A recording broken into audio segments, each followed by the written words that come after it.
সবাইকে শনিবারের সকালের শুভেচ্ছা।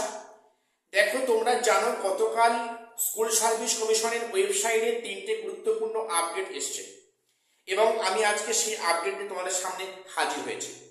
দেখো, সেখানে 3টে যে গুরুত্বপূর্ণ আপডেট ছিল তার মধ্যে একটি হলো, তোমরা জানো যে নবম দশমের ক্যাটাগরি আপডেট হয়েছিল। সেখানে কমিশন সময় দিয়েছিল হাইকোর্টের আদেশ মোতাবেক এবং সেখানে প্রায় 390 জন ক্যাটাগরি আপডেট করেছিল। এবং সেখানে আমরা কি দেখলাম না, গতকাল কমিশন তার ওয়েবসাইটে প্রকাশ করেছে 390 জন যারা ক্যাটাগরি আপডেট করেছিল তাদের মধ্যে মাত্র 165 জনকে, মানে 65 জন কিন্তু সেখানে প্রিলিমিনারি ইন্টারভিউ লিস্টে ঠাঁই পেয়েছে একদম নতুন করে। 165 জন, 390 জন ক্যাটাগরি আপডেট করেছিল, তার মধ্যে 165 জন পুনরায় লিস্টে এসেছে এবং তার এগেনস্টে 140 জন বাদ গেছে। তাহলে বিষয়টা কি দাঁড়ালো, যেহেতু সেখানে ক্যাটাগরি আপডেটে বলে সেখানে হচ্ছে কি তোমার মানে কাট অফটা হাই হয়েছে এবং সেখানে যেহেতু 1:1.6 রেশিও মেনটেন করতে হবে, সেটা করতে গিয়ে দেখা যাচ্ছে কি যে 165 জন যে ইন হয়েছে তার এগেনস্টে কিন্তু 140 জনকে আউট করা হয়েছে। এটা খুবই একটা গুরুত্বপূর্ণ আপডেট। এবং পরেরটি হলো যে সেখানে কমিশন নতুন করে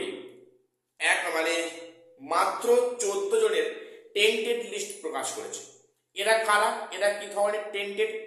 দেখো, এখানে নবম দশমের ক্ষেত্রে যেটা কমিশন করলো, যে প্রিলিমিনারি ইন্টারভিউতে যারা ডাক পেয়েছে অর্থাৎ যারা কল ফর ভেরিফিকেশন হয়েছে তাদের মধ্যে নাকি মাত্র 14 জন টেন্টেড ছিল, তাদের নাম উল্লেখ করে তাদেরকে বাদ দেওয়া হয়েছে।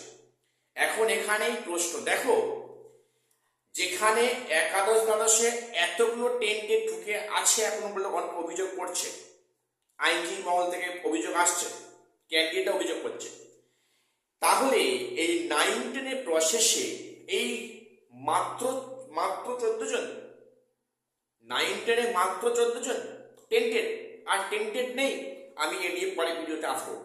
দেখো, এখানে 14 জন টেন্টেডের নাম উল্লেখ করেছে এবং এদের কিন্তু প্রত্যেককে প্রিলিমিনারি ইন্টারভিউ লিস্ট থেকে বাদ দেওয়া হয়েছে। এরা কিন্তু প্রত্যেকে 9-10 ক্যান্ডিডেট। এবং পরেরটি হলো সাঁওতালি ল্যাঙ্গুয়েজ, সেখানে একাদশ দ্বাদশে কাউন্সেলিং বিজ্ঞপ্তি প্রকাশিত হয়েছে সাঁওতালি ল্যাঙ্গুয়েজ। তো যাই হোক, এখানে এই 3টে গুরুত্বপূর্ণ আপডেট গতকাল কমিশনের ওয়েবসাইটে প্রকাশ করেছে। দেখো, আমি যখনই কোনো আপডেট পাবো তোমাদের সামনে হাজির করবো। প্রত্যেকে চ্যানেলটা সাবস্ক্রাইব করে দিও এসএসসি এবং পিএসসি গুরুত্বপূর্ণ আপডেট সবার আগে পাওয়ার জন্য। আজ শেষ করলাম। আরো একবার প্রত্যেককে শনিবারের সকালে শুভেচ্ছা। দেখা হচ্ছে পরে কোনো আপডেট নিয়ে।